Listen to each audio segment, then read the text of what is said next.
Conselhos aos Jovens, por John Charles Riley. Procure obter uma compreensão clara sobre a malignidade do pecado. Jovem, se você tão simplesmente soubesse o que é o pecado e o que ele tem efetuado, não estranharia que eu o exortasse dessa maneira. Você não enxerga o pecado em suas verdadeiras cores. Por natureza, seus olhos são cegos para ver a culpa e o perigo que ele encerra. Por isso não consegue entender o que me faz ficar tão preocupado com a sua vida. Não deixe o diabo ser bem-sucedido em persuadi-lo de que o pecado não passa de um assunto insignificante e sem importância. Pense por um instante sobre o que a Bíblia diz a respeito do pecado. Note como ele habita naturalmente no coração de cada homem e de cada mulher. Como corrompe nossos pensamentos, palavras e ações continuamente. Como nos torna inteiramente culpados e abomináveis aos olhos de Deus, que é santo. Como nos deixa completamente sem esperança de salvação, se olharmos para nós mesmos. Observe como neste mundo o fruto do pecado é a vergonha e no mundo vindouro o seu salário é a morte. Reflita com calma em tudo isso. Eu lhe digo, não é mais triste estar morrendo de câncer sem o saber do que estar vivo e não estar ciente dessas coisas. Pense na tremenda mudança que o pecado ocasionou em toda a nossa natureza. O homem não é mais o que era quando Deus o formou do pó da terra. Era reto e sem pecado ao ser formado pelas mãos de Deus. Como tudo mais, no dia de sua criação, ele era muito bom. E o que é o homem agora? Ele é uma criatura caída, arruinada, um ser que mostra inteiramente as marcas da corrupção. Seu coração é como o de Nabucodonosor, degenerado e mundano, ligado à terra e não ao céu. Seus sentimentos são como uma família em desordem e sem liderança, cheios de extravagância e confusão.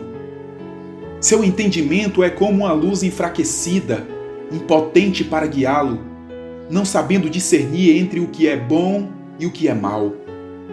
Sua vontade é como um navio sem leme, atirado para cá e para lá pelos seus desejos, apresentando firmeza apenas quanto a escolher qualquer outro caminho que não seja o de Deus. Ora, que desastre é o homem comparado com o que ele poderia ter sido. É possível compreender bem as figuras utilizadas pelo Espírito: cegueira, surdez, enfermidade, sono, morte, quando quer retratar o homem do modo como este está. Lembre-se que o homem se encontra desse modo devido ao pecado. Pense também no quanto custou para ser feita a expiação pelo pecado, para prover redenção e perdão aos pecadores.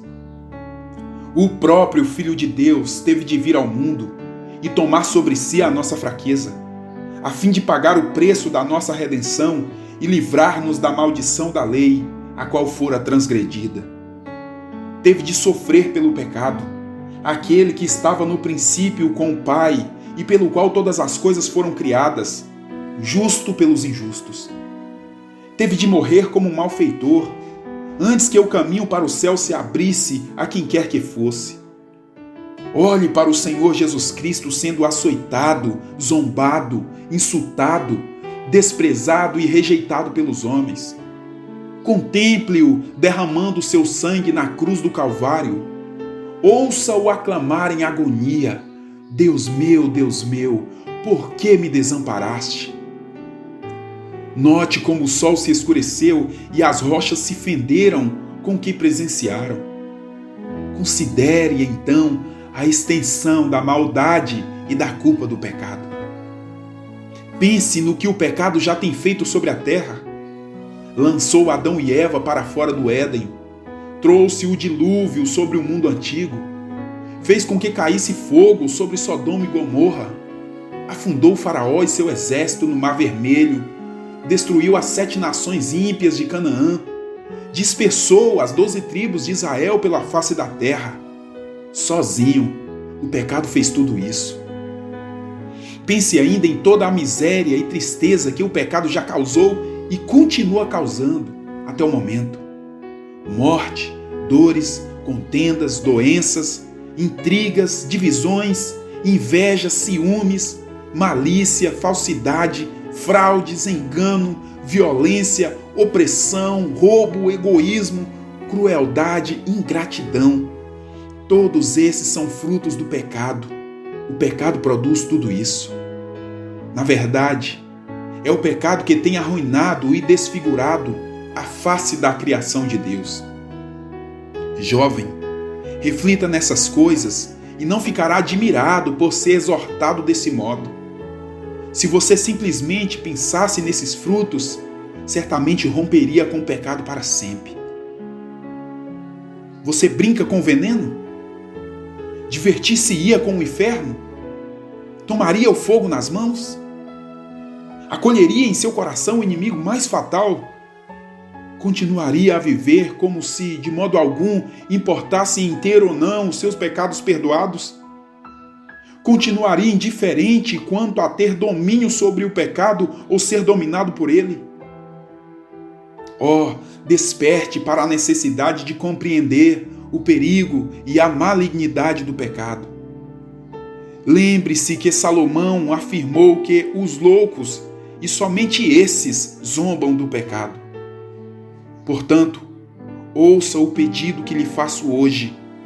Ore para que Deus lhe mostre a verdadeira perversidade do pecado. Se deseja ter sua alma salva, desperte agora e ore.